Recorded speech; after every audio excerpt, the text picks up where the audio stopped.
Hello po mga kasaka. Ngayon po papakita ko po ang pamamaraan po ng pagpipiling ng saging dito po sa amin. Dito po kasi sa amin, hindi po pwedeng kasama yung pinakakanyo niya. Yan po. At sabi po ng mamimili sa palengke ay lugi po raw sila dahil may kilo po yan.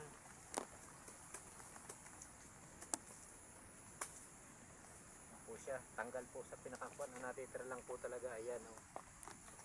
Para po hindi takaw sa kilo. Po.